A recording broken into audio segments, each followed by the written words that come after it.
Let's get more on this now. Our chief political correspondent, Vicky Young, is there for us at Westminster. Vicky.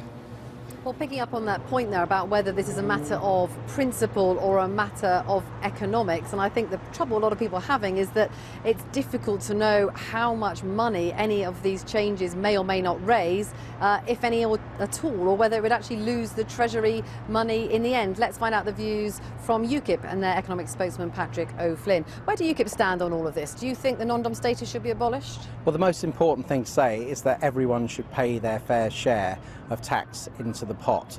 And I think people who are earning, you know, 12, 15, 20,000 pounds a year and paying significant amount of income tax on that will look askance at arrangements which seem to be sweetheart deals for much wealthier people.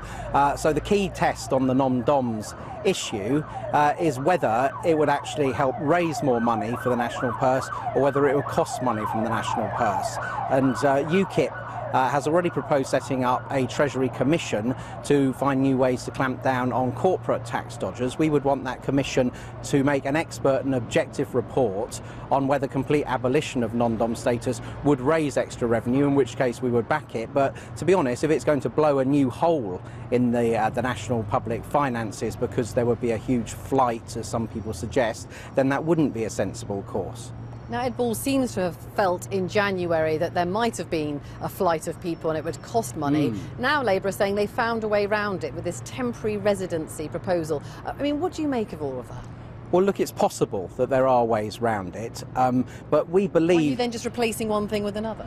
Well, perhaps, but we believe there has been expert advice to recent chancellors saying be careful on complete abolition of non-dom status, which is why we say this is something that should be decided by expert, objective opinion, rather than something the country's bounced into by a Labour election stunt. But nonetheless, if the facts say, for instance, inheriting non-dom status, that just seems ludicrous and clearly I think should go. And I do think it's very telling that the Conservative Party has today displayed its political Achilles heel, which really is that it's a party of the rich and well-connected, for the rich and well-connected, and its obsession all day seems to have been showing up Labour rather than addressing the serious underlying issue, which is an issue of whether the powerful and privileged are paying their fair share of tax. The coalition government would say that they've upped the charges on non-doms. I mean, you could look at it and say, isn't it a much simpler, easier way of getting guaranteed money in by saying,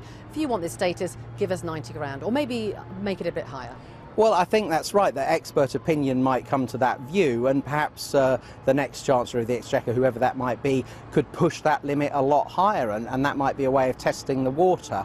However, as I say, the key thing is expert economic opinion objectively delivered, perhaps not in the hurly-burly of a general election, has got to be the best way to decide on this issue, because it really wouldn't be a sensible outcome to do something that sounds brilliantly egalitarian but actually blows a significant hole in public finances which are already under strain. Okay. Thank you very much, Patrick O'Flynn, warning UKIP there of the law of unintended consequences, something that might sound good on paper, but in the end, will it mean that the Treasury ends up with more or less cash in its pocket?